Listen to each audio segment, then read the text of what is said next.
informasi wanita. Warga Kota pagi hari ini senang sekali Ayu Sori masih temani wawancara Anda warga Kota ya. Dan barangkali warga Kota mungkin Anda masih banyak ya yang bertanya-tanya ataupun mungkin warga Kota belum banyak mengetahui informasi tentang inklusif di Pengadilan Negeri Denpasar warga Kota.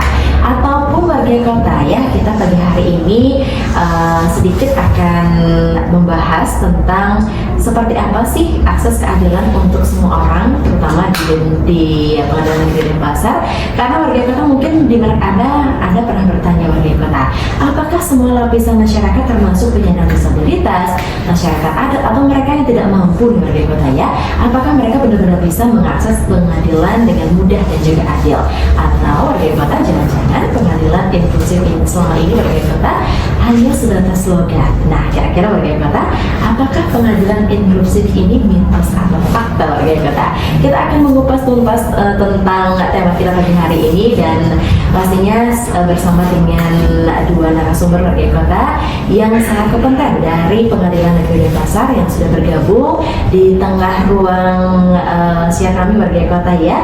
Ada Bapak Wayan Sudana SE selaku Sekretaris. Om Swastiastu, selamat pagi. Swastiastu warga Kota. Terima kasih Mbak Ayu. Apa kabar Bapak Wayan hari ini? Biasa-biasa saja, sehat.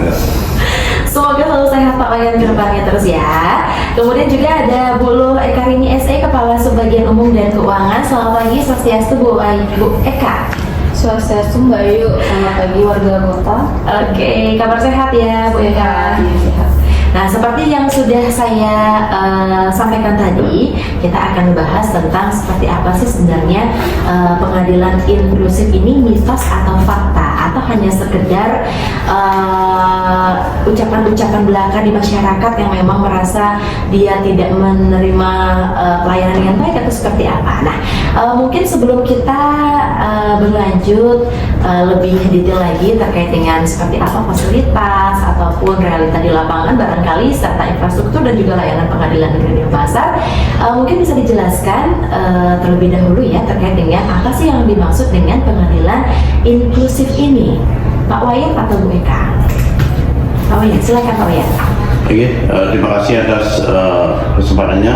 Warga Kota, kami dari Pengadilan Negeri Denpasar akan menjelaskan apa sih pengadilan inklusif itu, yaitu suatu pengadilan yang memastikan adanya kesetaraan dan penghargaan terhadap perbedaan sebagai bagian dari keberagaman, yaitu termasuk penyandang disabilitas dan kelompok rentan bisa mengakses semua fasilitas yang ada di Pengadilan Negeri Denpasar. Nah, itu yang dapat kami sampaikan. Warga Kota yang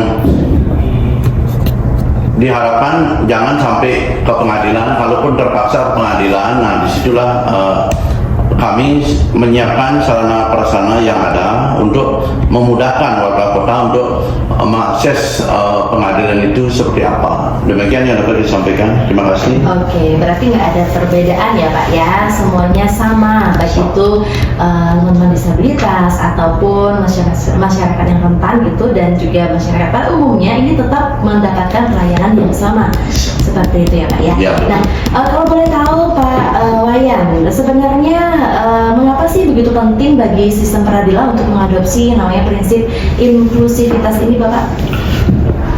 Ya, warga Kota dapat kami sampaikan, ya pentingnya inklusif adalah karena memastikan semua orang memiliki akses yang sama keadilan terlepas dari latar belakang mereka. Artinya walaupun dia disabilitas, kelompok rentan maupun kelompok umum, sama keadilannya di mata hukum. Artinya semua perlakuannya sama di hadapan hukum, baik itu warga disabilitas, kelompok rentan maupun warga pada umumnya. Nah, itu yang dapat kami sampaikan.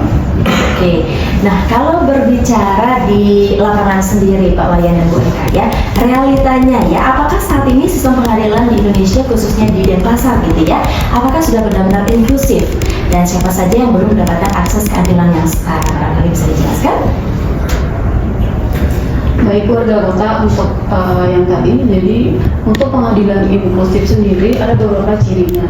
Jadi yang pertama yaitu aksesibilitas. Jadi sarana dan prasarana yang ada di pengadilan harus mudah diakses oleh semua orang, termasuk penyandang disabilitas dan kelompok rentan, ibu hamil, ibu menyusui dan lanjut usia juga. Kemudian ada juga penyediaan jalur disabilitas, kursi roda, toilet disabilitas dan lain-lain. Kemudian yang kedua dari ciri-ciri pengadilan inklusif itu adalah adanya komunikasi yang baik, di mana layanan dan informasi pengadilan disampaikan dengan cara yang mudah, jadi semua orang mampu memahami, baik dari buku panduan, bahasa isyarat dan lain-lain. Kemudian yang ketiga ada akomodasi, di mana pengadilan menyediakan akomodasi yang sesuai dengan kebutuhan khusus setiap individu yang mengunjungi pengadilan. Misalnya menyesuaikan waktu persidangan, penggunaan alat bantu, dan lain-lain. Kemudian yang terakhir adalah kesetaraan, di mana setiap orang yang datang ke pengadilan itu diperlakukan sama di hadapan hukum, tanpa adanya diskriminasi berdasarkan disabilitas dan kelompok rentan atau kondisi lainnya yang ada di lapangan. Oke, betul. Berarti itu secara general terkait dengan ciri-ciri kenapa sebuah pengadilan ini dikatakan inklusif, gitu ya Bu ya. Nah, pertanyaan saya adalah, apakah saat ini sistem pengadilan di Indonesia khususnya di Denpasar sendiri, apakah sudah benar-benar inklusif? Siapa saja yang belum mendapatkan akses keadilan yang setara? Untuk di pengadilan negeri Denpasar sendiri, kami rasa sudah cukup ya untuk penerapan pengadilan inklusif, di mana kami menyediakan sarana dan prasarana untuk mendukung pengadilan inklusif tersebut. Nah, kalau di lapangan sendiri, menurut data barangkali Ibu Eka ya, apakah ada kelompok masyarakat gitu Ibu ya, yang selama ini tanda kutip merasa kesulitan mengakses layanan pengadilan, misalnya bagi mereka penyandang disabilitas ataupun masyarakat adat atau barangkali perempuan dengan kasus ataupun korban kekerasan gitu, atau masyarakat miskin. Nah, seperti apa itu? Untuk pengalaman kami di lapangan, seperti berita yang kemarin berviral ya, di mana ada kelompok rentan yaitu lanjut usia yang disebutkan saya tidak mendapatkan fasilitas. Di kami sebenarnya ada form penilaian personal namanya, Mbak.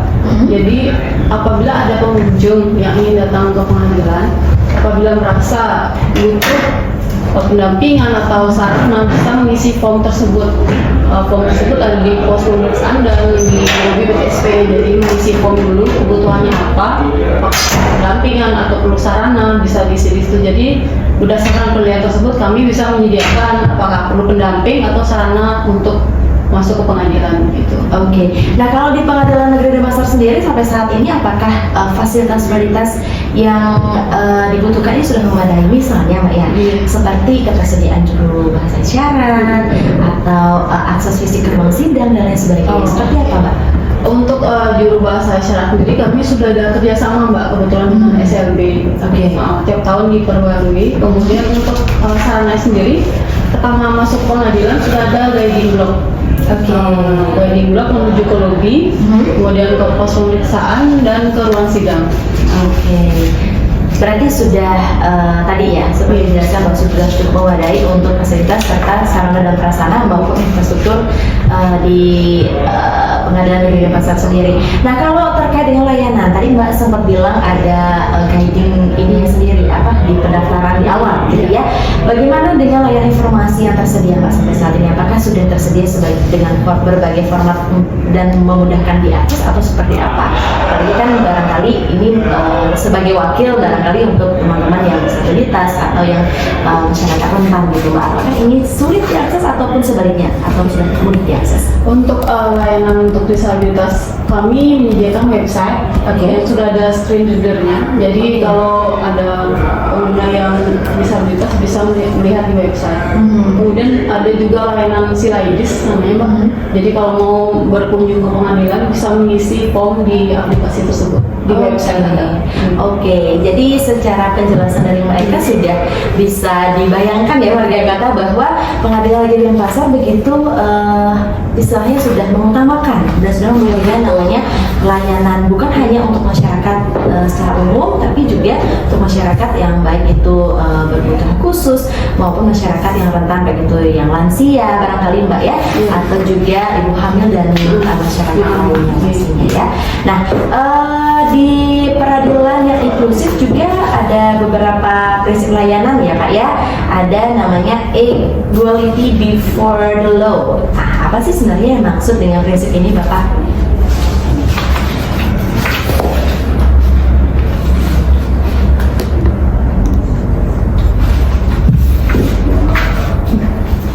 Oke. Nah, barangkali untuk pertanyaan ini bisa nanti ya kita bahas ya kalau misalnya memang masih akan didiskusikan. Nah, barangkali saya juga ingin bertanya untuk Pak Wayan dan juga Bu Eka, apakah sampai saat ini sudah ada regulasi ataupun kebijakan dari kementerian terkait barangkali ya untuk mendukung namanya pengadilan inklusif ini?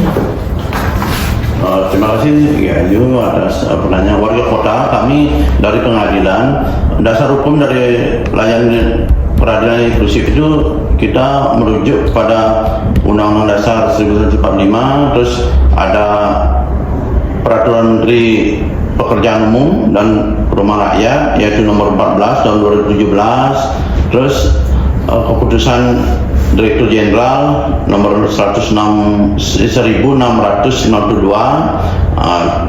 itu yang sebagai acuan kita melaksanakan kemudahan daripada untuk memasuki suatu ruangan bagi kelompok rentan dan disabilitas. Nah, itu warga kota yang dapat kami sampaikan. Terima kasih.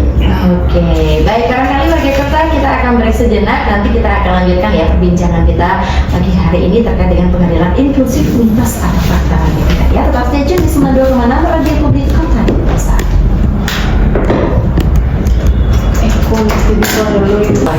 Ya. Oke, berlanjut ke Bu Eka. Saya ingin tadi kan sempat berbicara soal regulasi seperti apa masyarakat bisa mengadu dan prosesnya seperti apa di Pengadilan Negeri Denpasar. Nah, barangkali Bu ya bisa disampaikan kepada masyarakat bila mana ada gitu ya, misalnya masyarakat yang ingin melapor ataupun masyarakat yang memang ada berkasus gitu ya.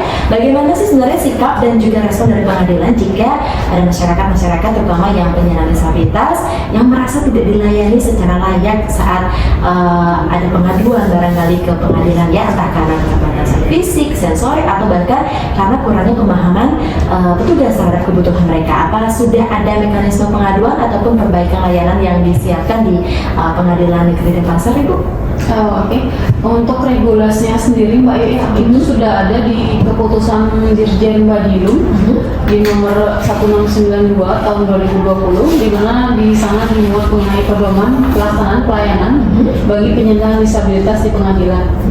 Nah, kemudian kami sendiri di PTSP itu ada meja khusus untuk melayani kelompok rentan dan disabilitas. Kemudian ada juga meja informasi. Jadi kalau ada warga kota yang butuh informasi mengenai apapun layanan di pengadilan bisa mendatangi meja informasi. Oke, berarti sudah ada regulasi sendiri ya, bagaimana masyarakat nggak yang hanya ujuk-ujuk datang gitu ya, nanti merasa nggak dilayani karena betul tadi apakah petugasnya nggak paham dengan saya atau saya nggak paham dengan regulasinya, biar nggak seperti itu ya Bu ya, berarti sudah jelas ya. Oke, nah kalau dari penerapan inklusi sendiri di pelayanan inklusi sendiri di Pengadilan Negeri Denpasar ini, apa sih sebenarnya, apakah ada tantangan-tantangan sendiri dalam implementasi kebijakan inklusi ini di tingkat lokal seperti di Denpasar, baik itu Pak Wayan atau Bu Eka yang menjawab, apakah tantangannya seperti apa gitu Pak di lapangan? Ingin warga kota dapat kami jelaskan di Pengadilan Negeri Denpasar sudah bekerja sama dengan SLB di SLB 2 ya, SLB 1, bahwa kita hampir setiap tahun, minimal setiap tahun sekali kita adakan pelatihan untuk tenaga kita di Pengadilan Negeri Denpasar, sehingga dalam melayani kelompok rentan dan disabilitas kita ya lebih fasih lah dalam melayani apa kebutuhan mereka, karena kita tidak bisa ucuk-ucuk dalam melayani. Itu harus kita mengerti apa perasaan-perasaan yang dimunculkan sebagai kelompok rentan itu yang harus kita baca biar mereka tidak tersinggung dengan keterbatasannya mereka. Nah, itulah kita bekerja sama dengan SLB. Kalaupun nanti kita membutuhkan pendampingan, kita tinggal telepon SLB untuk datang ke tempat kita dalam hal pendampingan. Yaitu warga kota yang dapat kita sampaikan. Terima kasih. Oke, berarti memang ada aja tantangannya Pak ya. Yang paling apa ya Pak? Yang paling memang berat gitu tantangannya apa Pak sebenarnya Pak? Ada kelompok yang tunarungu, cucu datang, duduk dia menunggu pimpinan biar bisa berfoto. Itu yang biasanya kita sudah bilang pimpinan ada, semua saya tunggu gitu bahasa isyaratnya. Hanya kita panggil salah satu pimpinan diajak foto, udah gini saudara kita yang disabilitas itu mau meninggalkan kantor kita. Oke. Berarti ternyata tujuannya kadang-kadang tidak untuk pelaporan ya Pak ya. Oke. Nah, ini ada masuk pertanyaan Bapak Ryan dan Bu Eka. Boleh saya bacakan ya di WhatsApp kami ya. Ini ada Pak Made Sudarma dari Serangan yang mengajukan pertanyaan bahwa jika saya adalah warga dari desa terpencil nih Pak, tanpa akses internet dan tanpa pendidikan hukum, bagaimana pengadilan memastikan bahwa saya bisa mengakses keadilan dengan setara? Apakah ada program outreach yang benar-benar menjangkau masyarakat pinggiran? Nah, siapa yang ingin menanggapi ini? Pak Ryan, silakan. Warga kota dapat saya sampaikan bahwa setiap warga adalah mendapat pelayanan yang sama. Kita di PTSP sudah ada pos vakum. Kalau yang ingin mendapat informasi tentang layanan hukum, walaupun masyarakat tidak paham hukum, dapat meminta informasi di pos vakum namanya. Kita sudah kerjasama dengan Peradi dan Pasar untuk melayani masyarakat tentang informasi hukum. Nah, itu yang dapat kami sampaikan. Warga kota jangan berkecil hati walaupun terpencil segala macam, pokoknya datang aja ke Pengadilan Negeri Pasar, informasi akan didapat dengan sangat mudah. Oke, sudah meyakinkan ini Pak Made Sudarma ya dengan jawaban dari Pak Wayan Sudano tadi. Jadi jangan perlu khawatir ya. Nah, ada lagi pertanyaan. Cukup banyak respon dari masyarakat dari hari ini Bapak Ibu. Jadi ini akan saya seleksi ya bahwa yang tadi ada bertanya Pak Made Arnawo dari peninjauan mungkin sudah dijawab karena sering kami dengar bahwa pengadilan sekarang sudah inklusif. Tapi pertanyaan inklusif untuk siapa? Apakah masyarakat difabel, tunanetra atau tunarungu benar-benar bisa mengakses layanan dan juga persidangan dengan mudah tanpa pendampingan khusus? Jadi sudah dijawab tadi ya. Kemudian juga ada Bu Sri Marianti di Renon. Apakah seluruh gedung dan ruang sidang di Pengadilan Negeri Denpasar sudah sepenuhnya ramah disabilitas atau hanya sebagian titik saja? Mohon dijelaskan data konkret dan standar teknis yang digunakan. Bisa Bu Eka, silakan. Untuk pelaksanaannya sendiri ya, gedungnya kami baru mampu menyediakan satu ruang sidang, yaitu ruang sidang utama yang digunakan untuk ramah disabilitas. Untuk yang lainnya mungkin menyusul karena keterbatasan anggaran dari pusat. Oke. Ya, untuk sarannya sendiri yang ada di ruang sidang tersebut ada guiding block mulai dari pintu masuk sampai menuju pengadilan, ke ruang sidang. Kemudian ada handrail karena di sana ada agak naik ya, jadi udah ada handrail. Dan kemudian ada pintu yang mudah dilalui oleh kursi roda untuk menuju ke persidangan. Berarti sudah ada satu gedung ya, khusus atau sudah disabilitas. Baik, jadi sudah terjawab ya Bu Sri Marianti, terima kasih dari Renon. Kemudian ini ada Bu Komang Aryani di Puduyana. Selamat pagi Bu Komang, terima kasih pertanyaannya ya. Sebagian masyarakat merasa bahwa pengadilan hanya inklusif secara fisik, tapi secara budaya dan bahasa masih eksklusif. Apakah ada kebijakan untuk menyediakan penerjemah bahasa daerah atau bahasa isyarat dalam persidangan? Wah, ini bagus nih pertanyaannya. Seperti apa Pak Wayan?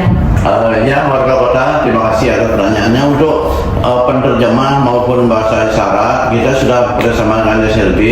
Nanti tinggal mengisi form penilaian personal di PDSP. Kalau membutuhkan nanti pendampingan, kita sudah menyiapkan untuk dari SLB kerjasamanya untuk pendampingan nanti disiapkan oleh pengadilan. Oke, berarti sudah untuk pendampingan bahasa daerah ini Pak ditekankan bahasa daerah dan bahasa isyarat dalam persidangan itu kan isyaratnya Pak. Kalau bahasa daerah gimana? Kalau bahasa daerah warga kota itu kalau memang dibutuhkan tetap ada penerjemah nanti walaupun dia bahasa asing, bahasa daerah. Nanti kalau dibutuhkan ada nanti pengadilan dari majelisnya akan menyiapkan pendamping untuk penerjemah bahasa. Oke, berarti karena memang sudah ada kerjasamanya Pak ya. Oke, ini Pak Ketut Putrawijaya rasanya masih sama ya pertanyaan dengan tadi. Banyak orang takut ke pengadilan karena merasa tidak tahu hukum atau takut ditertawakan.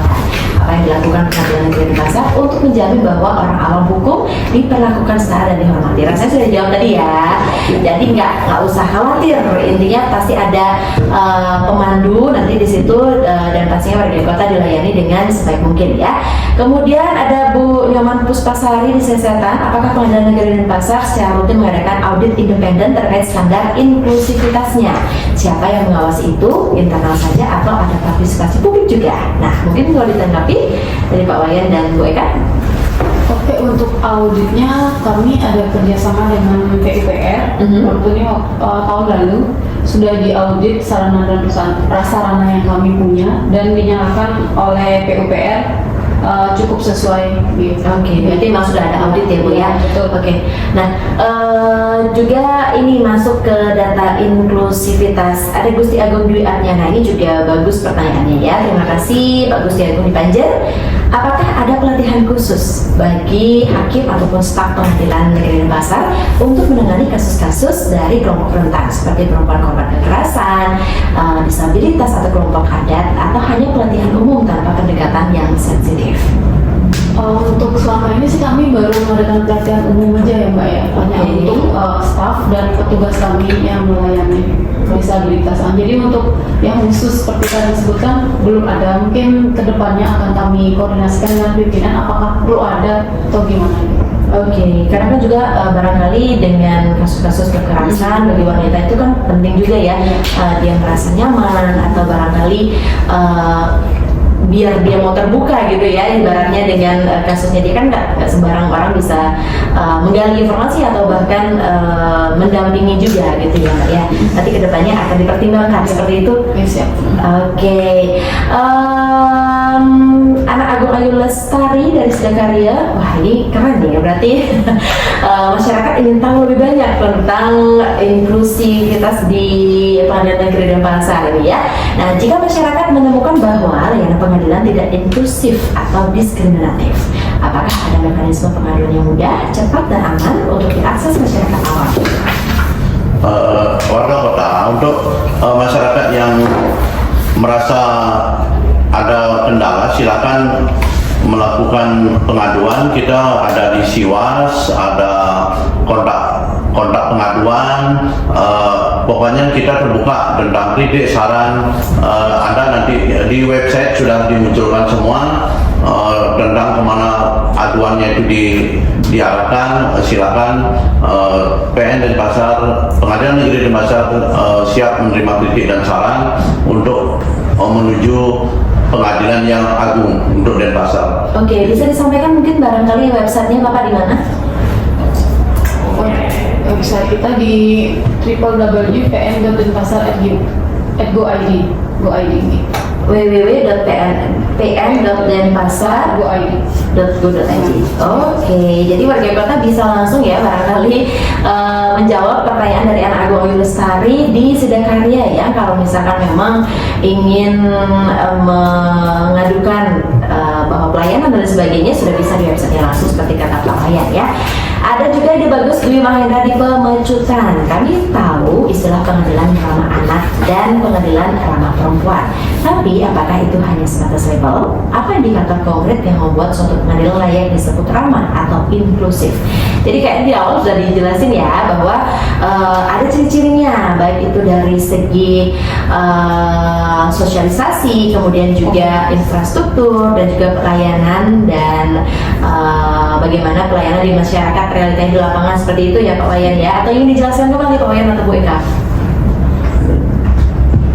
Oke, kemudian untuk ciri-cirinya sendiri dari peradilan inklusif itu, yang pertama adanya perspektif disabilitas dan penyediaan layanan, kemudian adanya penghormatan atas martabat yang melekat pada masing-masing pengguna layanan, kemudian adanya pengakuan sebagai subjek hukum, tersedianya sarana dan prasarana yang aksesibel, kemudian yang terakhir terjadinya akomodasi yang layak sesuai dengan ragam dan kebutuhan penyandang disabilitas.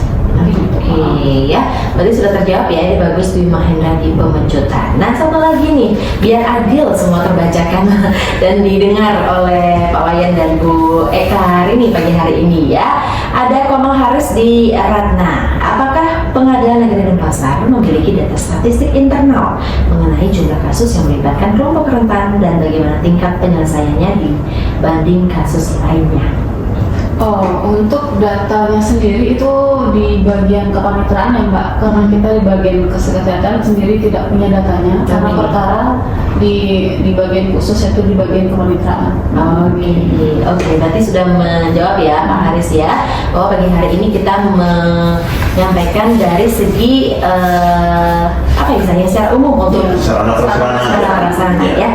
Oke, baik, lagi saya ingin bertanya tentang sosialisasi dan keterlibatan masyarakat nih di tema kita pengadilan inklusif, mitos atau fakta ya. Tadi sudah sempat disampaikan seperti apa cara ataupun upaya pengadilan dalam melakukan sosialisasi atau edukasi hukum kepada kelompok rentan. Salah satunya barangkali melalui radio ini ya Pak Wayan ya. Oke, jadi melewati radio ini bisa diinformasikan bahwa memang di radio di Pengadilan Negeri Denpasar ini sudah menerapkan standar inklusif gitu ya, bisa dikatakan seperti itu untuk pelayanan di Pengadilan Negeri Denpasar sendiri. Nah, kalau masyarakat di Bali masih belum benar-benar pasti tahu gitu Pak Wayan maupun Eka tentang hak-haknya dalam proses hukum, baik itu bagi masyarakat yang rentan ataupun disabilitas, bisa disampaikan barangkali bagaimana caranya menggali informasi agar tahu sebenarnya hak-hak ya dalam proses hukum itu seperti apa aja. Terima kasih warga kota, kami dapat sampaikan bahwa untuk mencari hak, saya mengetahui hak-hak daripada warga untuk berproses di pengadilan itu kita ada di Posbakum. Apa nanti kasusnya dia nanti diungkap di Posbakum. Posbakum nanti yang menjelaskan gimana proses dari awal sampai akhir. Terus untuk membuktikan bahwa kita adalah pengadilan inklusi itu, kita sudah mengundang para difabel untuk mengakses apa yang kita miliki, apakah sudah sesuai standar yang dia rasakan. Kita sudah mengundang para difabel dan itu sudah membuktikan bahwa apa yang sarana yang ada di Pengadilan Negeri Denpasar itu sudah memenuhi syarat untuk yang dia bisa sampai di ruang sidang pengadilan di Pengadilan Negeri Denpasar. Itu yang dapat kami sampaikan. Oke, nah kalau berbicara lagi Bapak dan Ibu soal tadi pendampingan, rasanya kita pasti beberapa kali menekankan adanya pendampingan itu ya. Mitos atau fakta sebenarnya penyandang disabilitas ini harus membawa pendamping sendiri saat sidang karena pengadilan tidak menyediakan fasilitas. Itu mitos atau fakta? Kalau pengadilan itu sudah ada sarana prasarana dan pendampingnya. Berarti pengadilan inklusif itu adalah fakta untuk Pengadilan Negeri Denpasar. Itu sudah dibuktikan oleh masyarakat. Kita sudah melayani masyarakat kelompok rentan maupun difabel yang membutuhkan sarana dan prasarana itu sudah ada di Pengadilan Negeri Denpasar. Oke. Nah, mitos atau fakta juga Pak, semua orang berhak mendapatkan pendamping hukum gratis jika tidak mampu. Nah, untuk warga kota ada yang dapat kami sampaikan untuk bahasa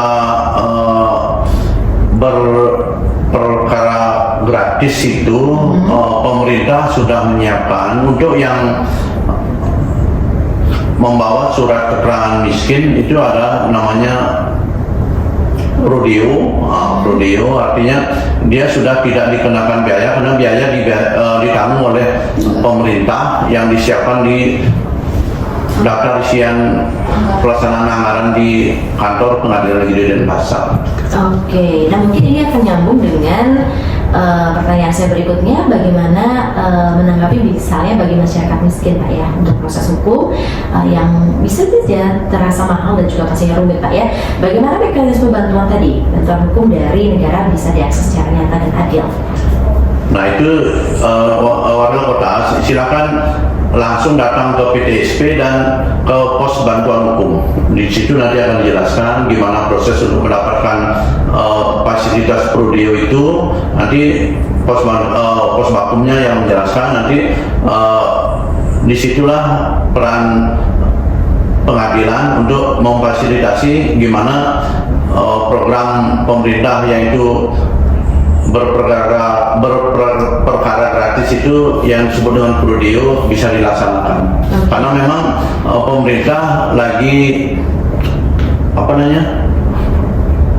untuk diutamakan ya, yang Prodeo itu harus terlaksana. Malah kalau Prodeo tidak terlaksana nilai kita turun Pak Bayu. Oke, mungkin Pak Eka bisa menjelaskan seperti apa ini dari yang disampaikan oleh Pak Wayan. Oke, untuk Prodeo sendiri kita memang ada dianggarkan oleh pemerintah pusat. Jadi bagi warga kota yang sedang berperkara atau akan berperkara mungkin langsung ke PTSP, ke pos bakum, misalnya ada yang akan melayani dari Pradi, kita ada kerjasama dengan Pradi, jadi cukup melampirkan surat keterangan tidak mampu dari setempat ya. Oke, berarti dengan dasar surat itu. Ya. Oke. Nah, kalau berbicara soal kolaborasi lagi dan juga partisipasi publik, nah seberapa terbuka sih pengadilan terhadap masukan dari masyarakat tentang inklusif ini? Untuk kolaborasi dengan masyarakat, kami di pengadilan itu menerima dengan sangat terbuka kritik maupun saran dari warga kota. Bisa disampaikan langsung ke meja informasi dan pengaduan atau melalui Siwas bisa, atau langsung ke kontak yang ada di website kami, ada kontak sama pengaduan. Oke, itu sudah jelas ya. Jadi terkait dengan evaluasi juga, seberapa rutin sih sebenarnya evaluasi inklusif di Pengadilan Negeri Denpasar ini dilakukan dan bagaimana juga masyarakat bisa ikut menilai? Untuk untuk monitoring dan evaluasinya, jadi di setiap tahun itu kami ada monef mengenai hal tersebut, dan apabila masyarakat ingin berpartisipasi bisa mengirimkan mungkin chat WhatsApp ke nomor yang ada di website mengenai apa masukan atau kritik yang ingin diberikan ke pengadilan. Oke, di pelayanan WhatsApp maupun di apa istilahnya? Bisa ke IG, bisa mungkin Instagram juga bisa. Oke, Facebook ada. Oke. Berarti sudah sangat mudah ya rasanya sekarang untuk teman-teman bisa memberikan masukan, bisa memberikan saran, karena juga media sosial juga aktif ya pastinya dari Pengadilan Negeri Denpasar ya Mbak ya. Yes, betul. Oke, nah terkait dengan kolaborasi lagi ya, dukungan apa saja sih sebenarnya dibutuhkan di dalam implementasi pengadilan inklusif ini, baik itu dari Mbak Eka ataupun Pak Bayan, silakan. Ini warga kota pendapat kami sampaikan adalah duduk di Pengadilan Denpasar memang dalam hal ini gedung kami masih gedung lama yang tahun 84 belum sepenuhnya sesuai dengan peraturan Menteri PUPR yang untuk memudahkan akses masuknya itu belum sepenuhnya terlaksana. Nah, mudah-mudahan dari anggaran yang ada nanti kita gedung PN Denpasar bisa bahasanya prototype tentang gimana PUPR nomor 14 tahun 2017 itu bisa dilaksanakan. Oke, siap. Berarti memang perlu kolaborasi dan juga dukungan pastinya terus ya Pak ya untuk tetap bisa menerapkan namanya pengadilan inklusif ya. Oke, barangkali sudah semua tersampaikan pagi hari ini Pak Wayan dan juga Bu Eka, atau ingin bisa ditambahkan lagi barangkali informasi-informasi yang ingin disampaikan pada pertemuan kita pagi hari ini Pak Wayan sebelum kita mengakhiri perjumpaan kita, ataupun bahkan bagi warga kota bisa ada ajakan untuk warga kota semuanya, baik itu harapan juga bisa disampaikan langsung Pak Wayan dan Bu Eka, silakan. Terima kasih warga kota.